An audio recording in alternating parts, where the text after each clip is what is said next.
So this is going to be a primitive take on the Swedish Fire Torch or Canadian candle.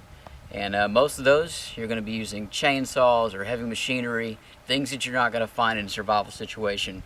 What I'm going to show you today is something that you could perhaps use out in the woods, out and about, when you don't have these things. Now here below me, I've gone ahead and cut a bunch of logs, and they're similar in diameter and very similar in length. And what I've done is cut them flat right here, and for demonstration purposes I've used a chainsaw, but you can use an axe or a saw or whatever you got, or even break some branches. And for this I've actually gone and sharpened the other end. Okay, and that's to make a wedge. So let me show you what we're going to go ahead and do.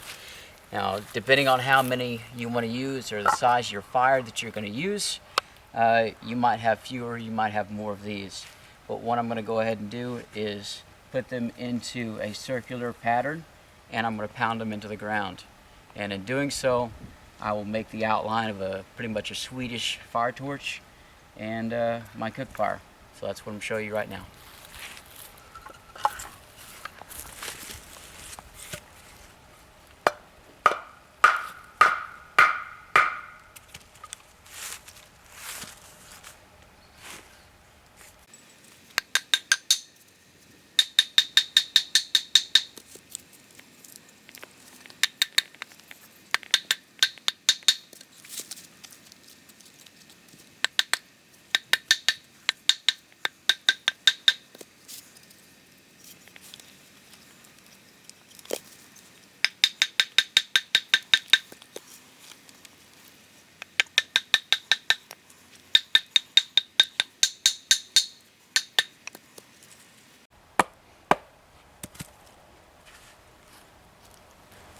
Alright, so there's your basic concept. You have lots of vertical logs. I'm going to go ahead and put my kindling and tinder down here and get it started.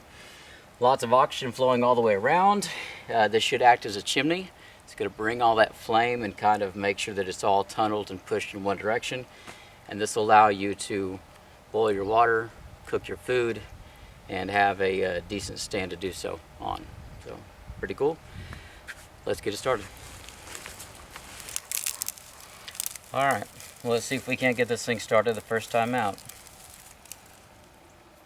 Start it up.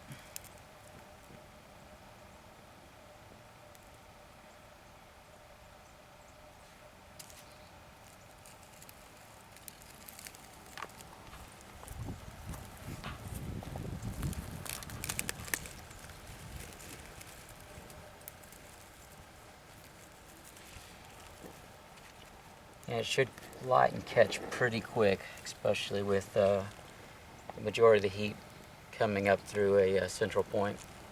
Lots of oxygen coming around the sides. Should be a pretty efficient fire. Now, I've seen a couple other variations where people have taken cordage, baling wire, vines, things like that, and tied it around the outside. If you got soft enough ground and you can do this, this is what I'd do. If you're resorting this and you're in a survival situation, the fewer calories and the less effort you can put into each of your cooking endeavors, the best.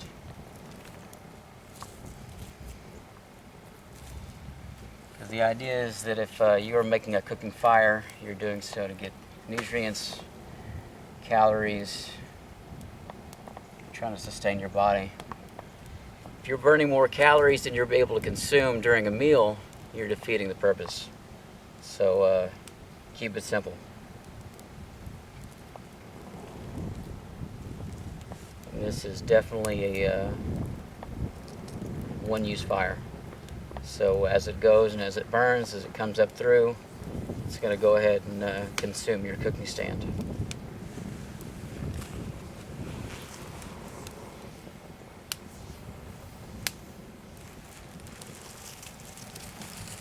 There you have it, guys.